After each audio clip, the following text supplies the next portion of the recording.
So what is beauty really? Is it something baked into our DNA, or is it just a bunch of rules that society makes up? Well, it turns out it's a bit of both. It's this wild, complicated equation, and today we're going to break that equation down and figure out what's really going on when we see someone as beautiful. You know that old saying, right? Beauty is in the eye of the beholder. It sounds nice, feels like it settles the whole debate. But is it actually true? Well, science and sociology have a lot to say about that, and their story is way more interesting. So today, let's put that old saying on trial. Okay, first things first, we got to get our words right. We kind of throw beauty and attractiveness around like they're the same thing, but they're not. Beauty is more general, like appreciating a sunset or a piece of art. It's a visual wow. But attractiveness, that's way more specific. It's about who you might be interested in, especially as a partner. And it's attractiveness that's really plugged into our deep biological wiring. All right, so let's dig into that biological code first. Are there things that pretty much everyone on the planet finds attractive no matter where they're from? Well, the science says, yeah, absolutely. And this is our first big clue that maybe the eye of the beholder doesn't see things all that differently after all. This all goes back to evolution, really. The Darwinian beauty theory basically says that our idea of attractive isn't just random luck. No, it's a survival tool. The things we're drawn to are actually these little subconscious flags telling our ancient lizard brains, hey, this person, good genes, healthy. They'd be a great partner to, well, continue the species. So what are these ancient signals our brains are looking for? Well, they're shockingly consistent no matter where you go. The biggest one, symmetry.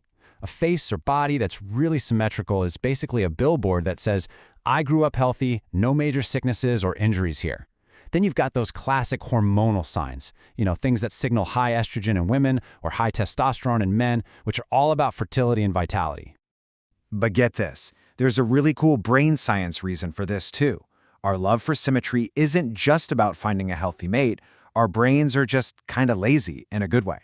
They find symmetrical things easier to look at, easier to process. It's a mental shortcut. So when we say someone is easy on the eyes, we might mean it literally. Our brain is just having a nice, relaxing time processing that face. Okay, so we've got this deep biological foundation for beauty. Makes sense, right? But this is where things get really, really interesting, because layered right on top of that biological code is culture. And culture doesn't just tweak the rules, it can completely flip the script on what a society decides is beautiful. Take Iran, for instance. A nose job there isn't just about changing how you look.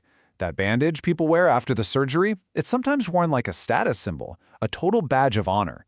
It tells everyone, my family has money. All of a sudden, a beauty standard is directly tied to social and economic class. Or think about a more extreme example from history, foot binding in China. This created what were called lotus feet. Now, this incredibly painful practice had zero to do with our biological markers of health or fertility. But it was a powerful signal that a woman was so high class she didn't need to work or even walk much. It was a beauty ideal created purely by social hierarchy.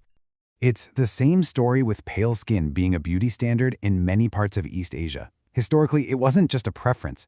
It was a sign. It meant you were part of the upper class, that you didn't have to work outside in the fields. A physical feature gets its value entirely from what it means to the culture. So you can see it all laid out here. You've got the universal, biological stuff on one side, health, fertility, symmetry. And on the other, you've got the cultural stuff. Status, identity, things like skin color, or even body modifications.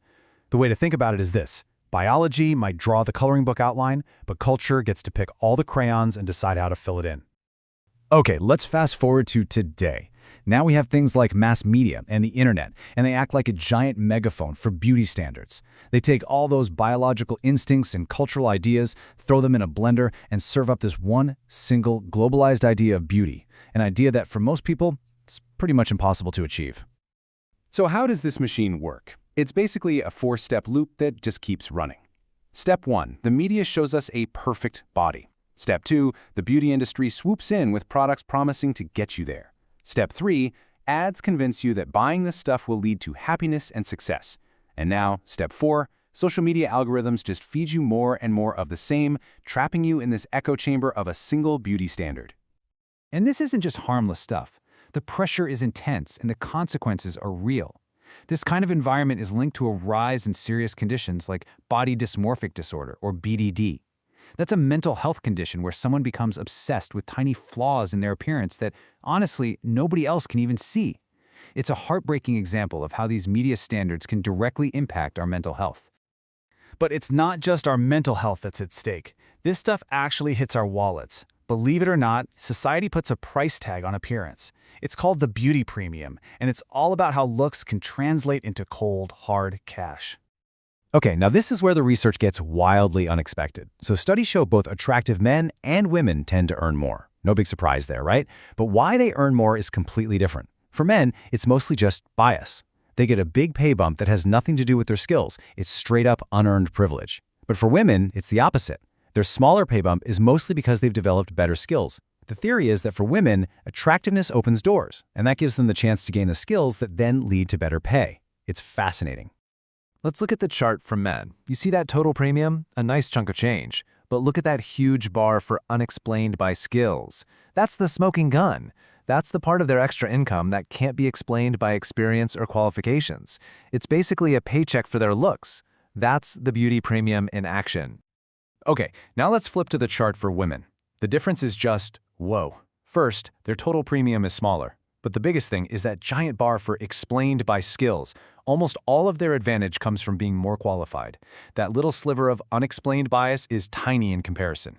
So for them, it's not a direct bonus for being attractive, it's an indirect benefit. Their looks helped them get the skills, and the skills got them the raise. What a difference, right?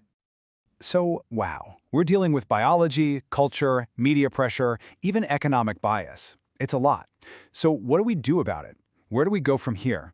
Well, that's what we're going to look at now. Some new ways of thinking that are trying to change the conversation about beauty and our bodies. Right now, there are two big ideas pushing back: body positivity and body neutrality. Body positivity is probably the one you've heard of most. The idea is that you should love your body, that all bodies are beautiful, which is a great message. But for some people, feeling like you have to love your body all the time can feel like, well, another kind of pressure. That's where body neutrality comes in. It suggests maybe we don't need to love or hate how we look. Maybe we can just be neutral. The focus shifts away from appearance and onto what our bodies can actually do for us. This quote really gets to the heart of body neutrality. It's not about what you see in the mirror. It's about function. It's about thinking, hey, my body lets me go for a hike, or hug someone I love, or just get through the day. It's a total reframe, moving away from judging what your body looks like and toward appreciating it as this amazing tool that lets you live your life. So, at the end of the day, it kind of seems like beauty works like a form of currency, doesn't it? Whether it's handed out by biology, culture, or the market, it can open certain doors. So the real question for all of us isn't, how can I get more beautiful? It's, if beauty is a currency, how am I going to choose to spend it? What value are you going to place on it in your own life?